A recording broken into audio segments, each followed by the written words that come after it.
You know that crushing feeling you get in your chest around, say, 3 p.m.? It's a real thing. It's called decision fatigue. Oh, absolutely. And it's this modern obsession, right? We're all trying to architect the perfect life using just our own limited logic. And we have more data, more information than any generation ever, but we feel less secure. It's a paradox.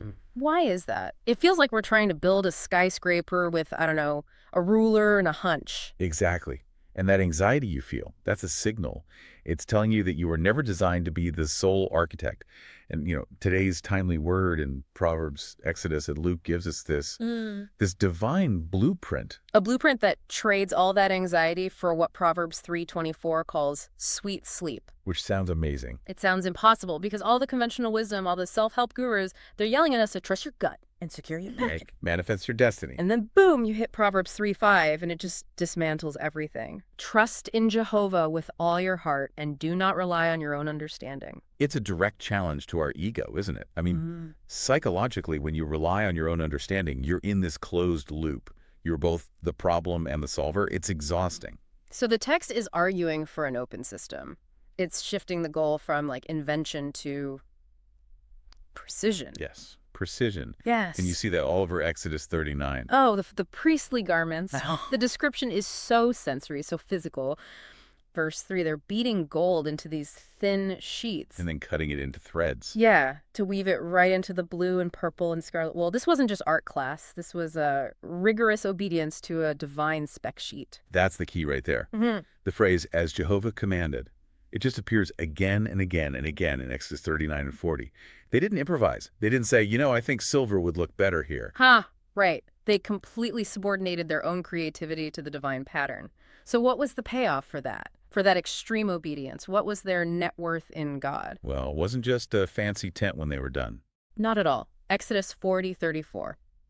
Once the work was finished, exactly to the pattern, the cloud covers the tent of meeting, and the glory of Jehovah just fills the tabernacle. And the presence was so heavy, so tangible. That even Moses couldn't get in, the man who spoke to God face to face. Exactly. So the glory, the actual weight of God's reality, it only inhabits the structure that God designed. You build it your way, you get a tent. You build it his way, you get his presence. Okay, but then the reading in Luke 1 takes this whole thing and, it just turns it inside out. It really does. It moves from building the space for God to becoming the space for God. And talk about a lack of resources. You've got Zechariah and Elizabeth, they're too old, and Mary a virgin. From a human net worth perspective, these are empty accounts. There's zero leverage. But that's the whole point. That's the divine overturn. Mary's song, the Magnificat, in Luke 1:52 says it all. He brings down the powerful, he sends the rich away empty. But fills the hungry. It's a complete reversal of how the world sees value. And notice Mary's response. She doesn't try to solve the how.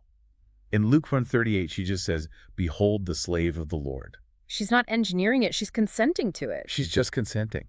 And here's the connection. It's profound. In Luke 1:35, the angel tells Mary the power of the Most High will overshadow her. Overshadow. You're right. Now, the Greek word there is episkiazo. And what's incredible is the exact same verb used in the Greek translation of Exodus. No way. To describe the cloud resting on the tabernacle? You got it. The cloud covering the tabernacle. Yeah.